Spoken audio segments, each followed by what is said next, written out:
My name is Yogya Bhatia and I'm a legal intern at Lexis & Company. Today I'll be talking about law of agency. What is agency? When one party delegates some authority to another party whereby the latter performs his action in a more or less independent fashion on behalf of the first party, the relationship between them is called an agency. Agency can be expressed or implied. Chapter 10 of the Indian Contract Act 1872 deals with the laws relating to agency. It is important to know the law relating to agency because nearly all business transactions worldwide are carried out through agency. All corporations, big or small, carry their work out through agency. Therefore, laws relating to the agency are an important area of business law. Relationships relating to principal and agent involve three main parties: the principal, the agent, and a third party. Who is an agent?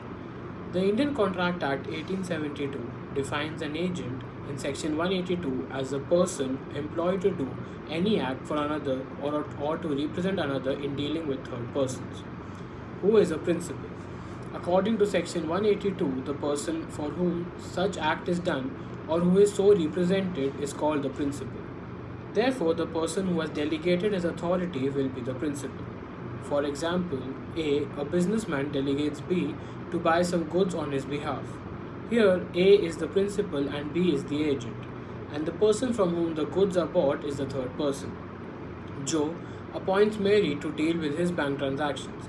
In this case, Joe is the principal, Mary is the agent, and the bank is the third party. Who can appoint an agent? According to section 183, any person who has attained the age of majority and has a sound mind can appoint an agent. In other words, any person capable of contracting can legally appoint an agent. Minors and persons of unsound mind cannot appoint an agent. Who may be an agent? In the same fashion, according to section 184, the person who has attained the age of majority and has a sound mind can become an agent. A sound mind and a mature age is a necessity because an agent has to be answerable to the principal. Creation of agency. An agency can be created by direct appointment. The standard form of creating an agency is by direct appointment. When a person in writing or speech appoints another person as his agent, an agency is created between the two. Implication.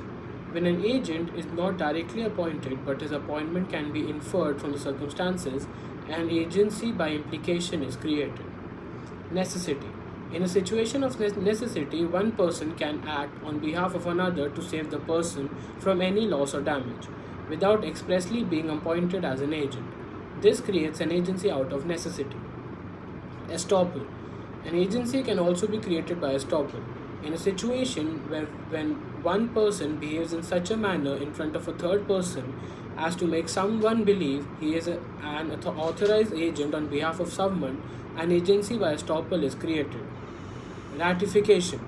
When an act of a person who acted as another person's agent on his behalf without his knowledge is later ratified by that person, this creates an agency by ratification between the two. Types of agent. Special agent. Agent appointed to do a singular specific act. General agent. Agent appointed to do all acts relating to a specific job. Sub-agent. An agent appointed by an agent. Co-agent. Agent together appointed to do an act jointly. Broker. An agent whose job is to create a contractual relationship between the two parties. Auctioneer. An agent who acts as a seller for the principal in an auction. Commission agent. An appointed to buy and sell goods for his principal. Authority of an agent. Authority of an agent can be both express or implied. Express authority. According to section 187, the authority is said to be expressed when it is given by the word spoken or written. Implied authority. According to section 187, authority is said to be implied when it is to be inferred from the facts and circumstances of the case. In carrying out the work of the principal, the agent can take any legal action. That is, the agent can do any lawful things necessary to carry out the work of the principal. Implied authority is of four types.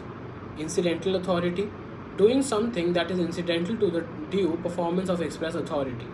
Customary authority, doing something according to the pre-established customs of a place where the agent acts. Circumstantial authority, doing something according to the circumstances of the case. Usual authority, doing that which is usually done by persons occupying the same positions. Thank you.